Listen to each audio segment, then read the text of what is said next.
Are you sick of trying to break a bad habit only to over time drift back into your old ways and never feeling like you're getting out of this vicious cycle? Well, stick around for my 7 steps to breaking bad habits.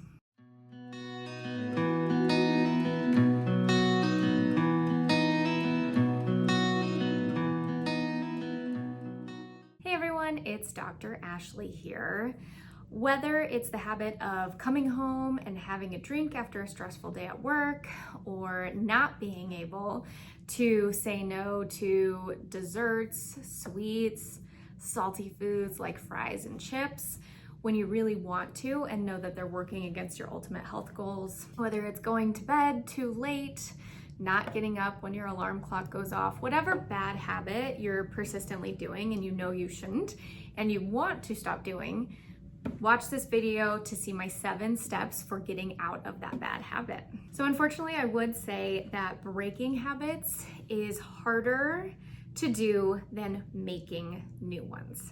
And the reason for that is that habits are just that. They are ingrained behaviors that our brain automatically does. What happens is we take actions repeatedly so often that our brain wants to be more efficient, so it delegates that trigger, response, action down into our subconscious. So that way our conscious being doesn't even have to worry about it.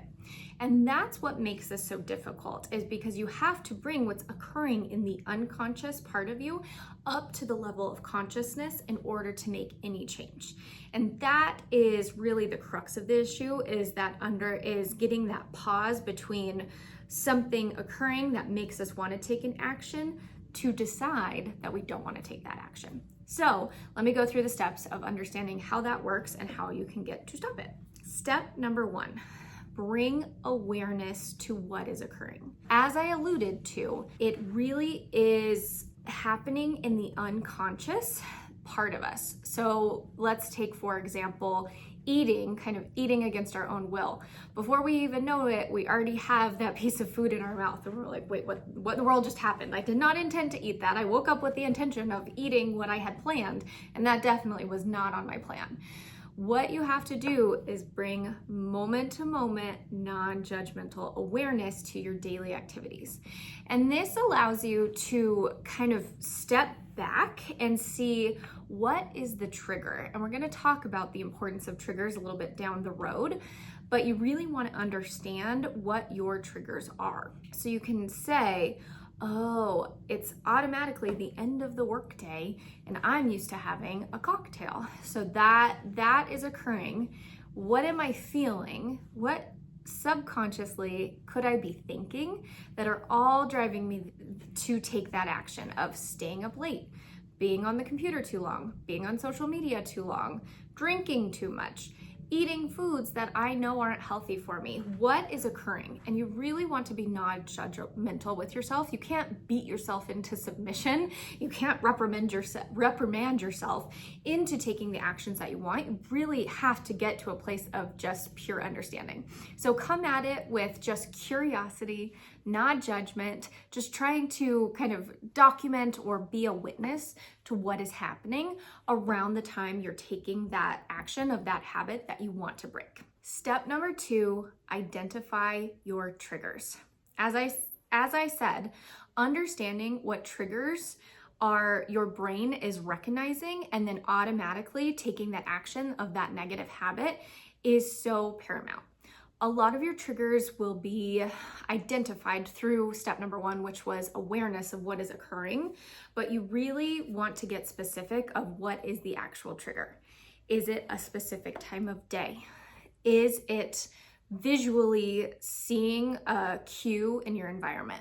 For example, is there food around that your brain automatically forces you to go eat, essentially? Is it an emotion? That's another big one. Thoughts and emotions that are uncomfortable, that are driving you to go take an action to buffer against those negative thoughts and emotions, or to hide from them. what is really occurring that is making your body want to do those actions that you don't want it to do. And you have to get very open and honest with yourself of what that is, because those triggers you will not be able to remove from your life completely. You can try to limit how many triggers there are, but you're never going to be able to completely rid yourself of all of them. So you instead have to identify what those triggers are so that you can take the next step in breaking that automatic action from those triggers. Step number 3 is clarify your intention. What is the reason that you want to break this habit? And it has to be true, it has to feel real, it has to be powerful for you. Never underestimate the power of a thought. So really get down to the crux of why you want to make a change. Take, for example, somebody who wants to quit smoking. The power of the why is huge here. So someone who has been trying for years to stop smoking because they know it's not good for them, their doctor has told them to quit, their family members have told them to quit, but they were never able to successfully do it. Somebody like that may be able to quit cold turkey the moment they find out that they actually have lung cancer. And so there is a thought there that is different from that pre-lung cancer diagnosis and post-lung cancer diagnosis that drives that behavior to stop smoking. You need to find out what your quote unquote lung cancer diagnosis thought is. What is going to be the thing that makes you stick to your plan to not smoke that cigarette, drink that drink, eat that food, do whatever. Really get down to what that is for you. Again, as you've probably heard if you've watched any of my other videos, this just has to be personal and powerful for you.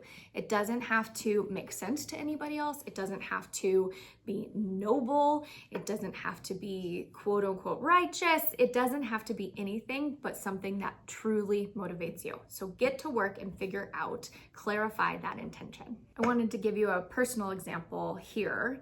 For me, one habit that I really wanted to break several years ago was drinking cocktails on a regular basis.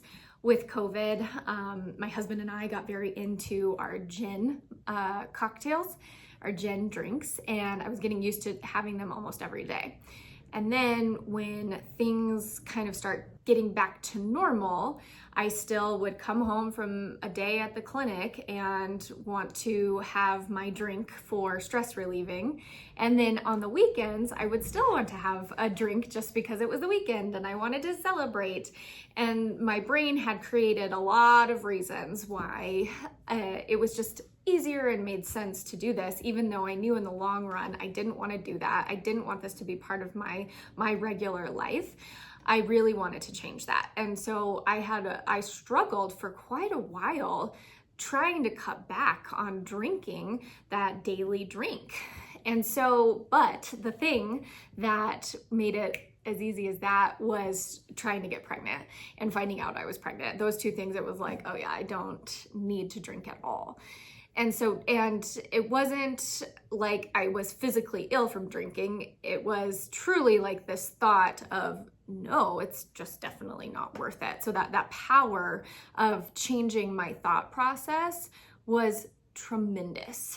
And so figure out what that is for you and for your life and for this habit that you're trying to quit. Step number 4, create a clear goal. You want to be very specific here on understanding what you will count, what it means for you to be successful in this versus what it doesn't mean. For example, if we go back to my personal example of cutting back on drinking, of course, when I was pregnant, I didn't drink at all, but I knew that not drinking completely wasn't something that I really wanted in my life. I did want to enjoy an occasional beer, a glass of wine, a cocktail, just depending on the situation. I knew that I didn't want to drink every day.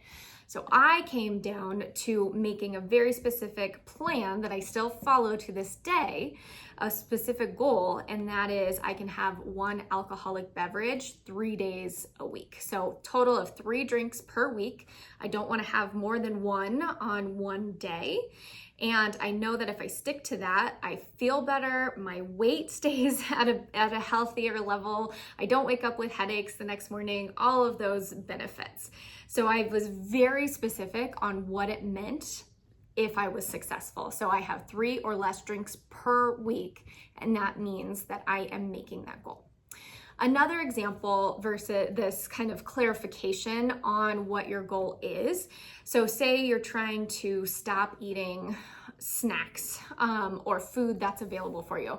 And so a big one that we have here is crumble cookies. We all love our crumble cookies. It's something about doctors' offices that crumble cookies are always what the drug reps and what we're getting the clinic staff if we're having a busy or stressful week, something like that. So crumble cookies, just being present in the break room and you always eating them every time they're there. Just fill in the blank of what you are struggling with. And so it may be unrealistic for you to say, I'm never gonna eat another crumble cookie again. And it's also not specific enough to say, I don't wanna eat crumble cookies all the time. What does all the time mean? That my definition of all the time is very different than your definition of all the time. So specifically, what does that mean? You will have a bite of one cookie once a week. You will have a bite of all of the different cookies once a week.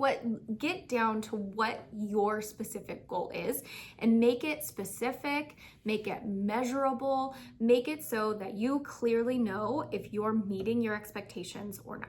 Step number 5, plan ahead. Now you know what your trigger is, you know what your automatic action is, and you know what your goal is. What specific action you want to take instead of the automatic habitual action you have been taking.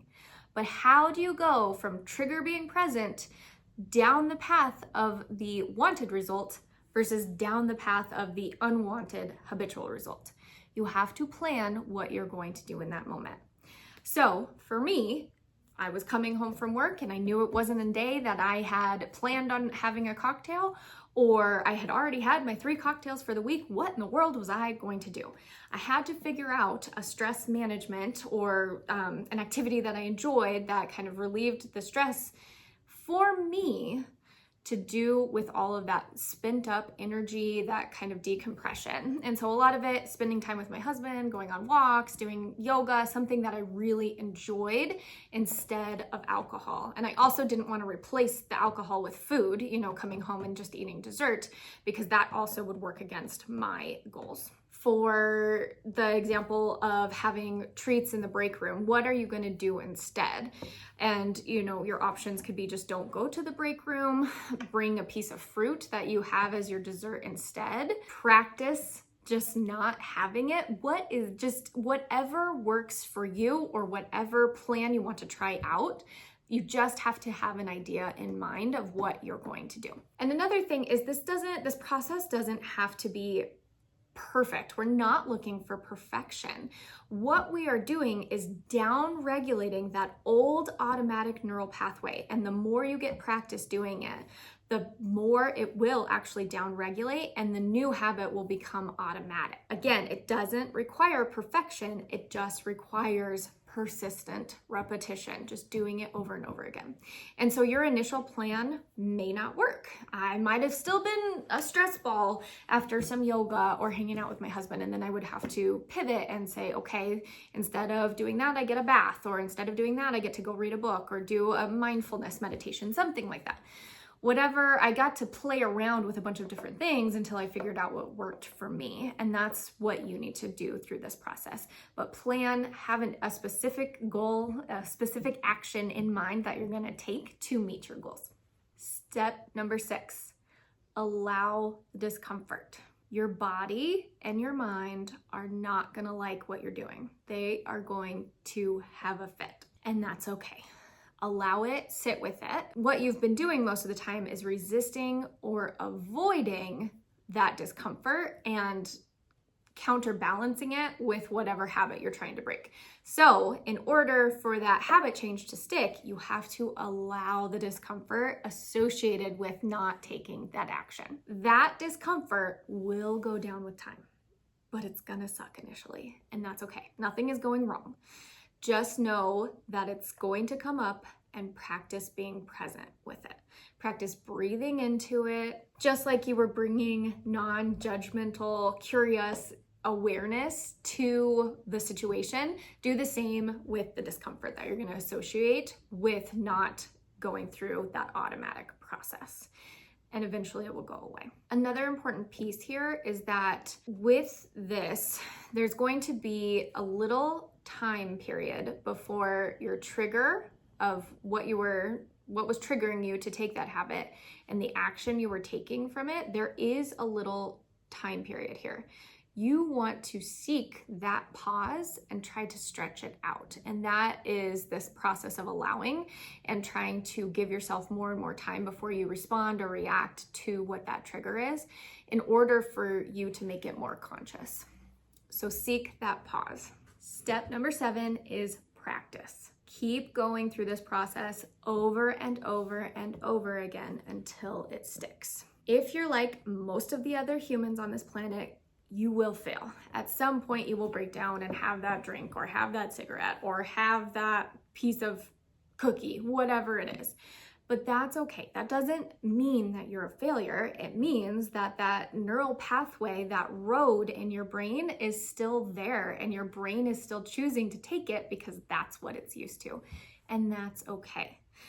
Try to review the situation, see what happened, what was the trigger, did you allow a pause, what was your action after that, what was going on that contributed to you not meeting your goal, and then plan ahead again for next time. How are you going to do it differently next time? What is going to be different about the next time? We're not looking for perfection, we're looking for progress. That's all you're doing. And you have to do this through practice, practice, practice. If you haven't watched my video on neuroplasticity, that would be a great one to follow up so that you understand what we're doing with this. We're breaking down those old neural pathways and literally building new ones. And that does take time. That doesn't happen overnight. So be with the process, go understand the physiology of what we're actually doing so that you know how to go about actually breaking this habit. Also, subscribe to my channel so that you can stay up to date with all of my videos on everything health and wellness moving forward. Finally, breaking habits is a huge piece of weight loss.